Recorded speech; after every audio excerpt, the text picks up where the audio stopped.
सभी शिक्षक साथियों को मेरा नमस्कार। और आज जो मैं वीडियो लेके आया हूँ ये निष्ठा की है। निष्ठा 3.0 FLN मॉड्यूल 5 विद्या प्रवेश एवं बाल वाटिका की समझ। निष्ठा मॉड्यूल 5 की प्रश्नोत्तरी और सभी 40 प्रश्नों के उत्तर लाया हूँ। जैसे कि आप सभी को पता है कि निष्ठा के द्वारा ये दिसंबर माह के लिए निकाला गया है। तो दिसंबर माह में ये कंप्लीट होना है। और आप सभी जानते हैं कि आपको 20 सेट का एक मॉड्यूल मिलता है। मॉड्यूल से पहले आपको कोर्स पूरा करना होता है, फिर आपको मॉड्यूल फिल करना होता है। तो कोर्स पूरा कर लीजिएगा, फिर मॉड्यूल भरना है। तो ये 20 और 20 40 प्रश्नों का मॉड्यूल है। 40 प्रश्नों के उत्तर लाया हूँ मैं आपके लिए। आप देख लीजिएगा और स्क्रीनशॉट मार के आप अपने पे रख लीजिएगा। जो आपका प्रश्न होगा फिर आप हल कर लीजिएगा। तो चलिए बढ़ते हैं प्रश्नोत्तरी की तरफ। पहला प्रश्न है, साप्ताहिक कार्य योजना से क्या तात्पर्य है? उत्तर है इसका, एक सप्ताह में कार्यान्वित की जाने वाली गतिविधियों की दिनवार योजना। अगला प्रश्न है, विद्या प्रवेश कार्यक्रम में क्रियान्वयन की अवधि है। उत्तर है 12 सप्ताह। फिर आपका, बच्चों की एक से अधिक मातृभाषा घर की भाषा होने की स्थिति में शिक्षक से क्या करने की अपेक्षा की जाती है? उत्तर है, छात्रों को कक्षा में अधिक से अधिक भाषाओं को अभिव्यक्ति के माध्यम के रूप में उपयोग किए जाने की स्वतंत्रता देना। फिर अगला प्रश्न है, विद्या प्रवेश एवं बाल वाटिका कार्यक्रम का मूल उद्देश्य क्या है? उत्तर है, प्राथमिक कक्षाओं में बच्चों का व्यवधान रहित शिक्षण सुनिश्चित करना। फिर अगला प्रश्न है आपके पास, बाल वाटिका कार्यक्रम स्कूलिंग के किस स्तर के बच्चों के लिए निर्मित है? तो यह क्या है, पूर्व प्राथमिक स्तर 3 के बच्चों के लिए। अगला प्रश्न है, राष्ट्रीय शिक्षा नीति 2020 शुरुआती कक्षाओं में बच्चों को किस प्रकार के क्रियाकलाप के अवसर दिए जाने की बात करती है? उत्तर है, सृजनात्मक, जिज्ञासात्मक, आयु एवं विकास के अनुरूप। अगला प्रश्न है आपका, विद्या प्रवेश एवं बाल वाटिका में मूल्यांकन की किस प्रक्रिया के बारे में बताया गया है? तो इसका उत्तर है, नियमित, निरंतर, सतत एवं बहुआयामी। अगला प्रश्न है, बाल वाटिका कार्यक्रम के क्रियान्वयन की अवधि है। इसका उत्तर है 1 वर्ष। फिर अगला प्रश्न है, गतिविधियों में संतुलन का सही उदाहरण क्या है? उत्तर है इसका, शिक्षक द्वारा आरंभ की गई एवं बच्चे द्वारा आरंभ की गई गतिविधियां। फिर अगला प्रश्न है आपके पास, गतिविधियों में संतुलन का सही उदाहरण क्या है? देखिए प्रश्न 2 बार रिपीट हो गया है। तो इसका उत्तर है, शिक्षक द्वारा आरंभ की गई एवं बच्चों द्वारा आरंभ की गई गतिविधियां। अगला प्रश्न है, शैक्षणिक शिक्षण में पारगमन गतिविधियों यानी कि ट्रांजिशन एक्टिविटीज़ का उद्देश्य होता है। उत्तर है इसका, बच्चों को एक गतिविधि से दूसरी गतिविधि तक जाने में सहायता करना। अगला प्रश्न है, गतिविधियों, वर्कशीट एवं चित्रों के संदर्भ में शिक्षकों को किस तरह की स्वतंत्रता दी जानी चाहिए? उत्तर है, उसे संशोधित करने एवं प्रासंगिक बनाने के संदर्भ में। फिर अगला प्रश्न है आपका, गतिविधि रुचि क्षेत्रों का मुख्य उद्देश्य बच्चों को निम्नलिखित में से के लिए अवसर प्रदान करना है। उत्तर है, निर्बाध रूप से खेलना, भरपूर खेलना यानी कि फ्री प्ले।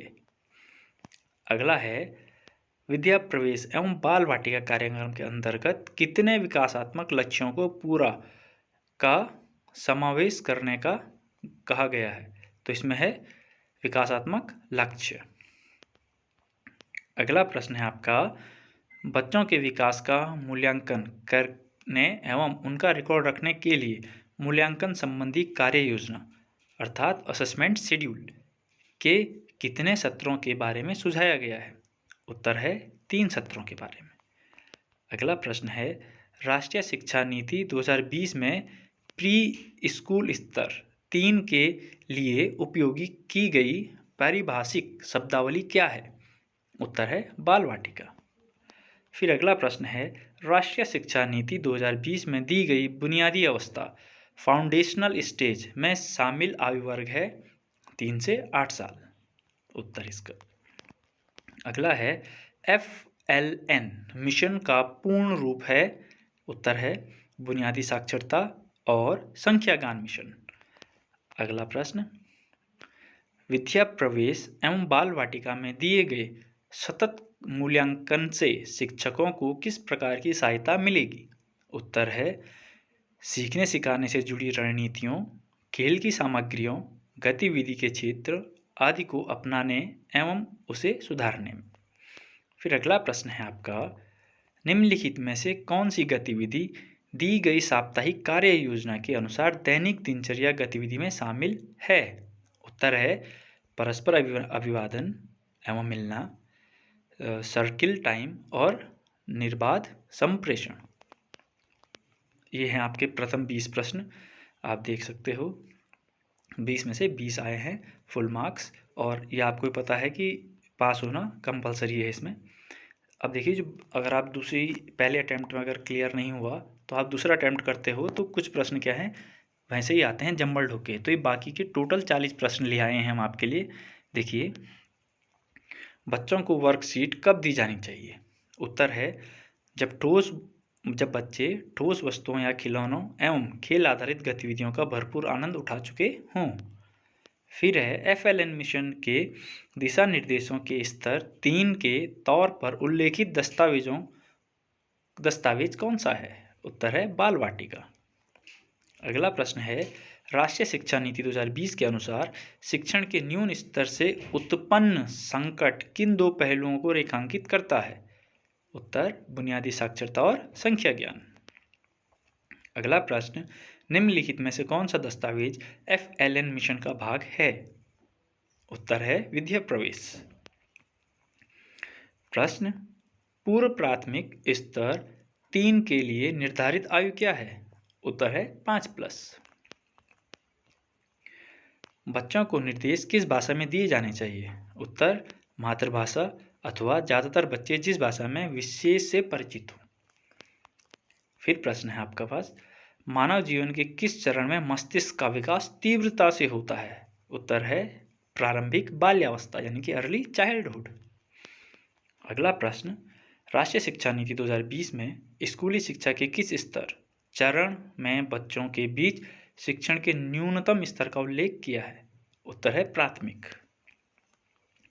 फिर प्रश्न है, विद्या प्रवेश एवं बाल वाटिका कार्यक्रम केंद्रित है? उत्तर है कौशल एवं अवधारणाओं के विकास पर।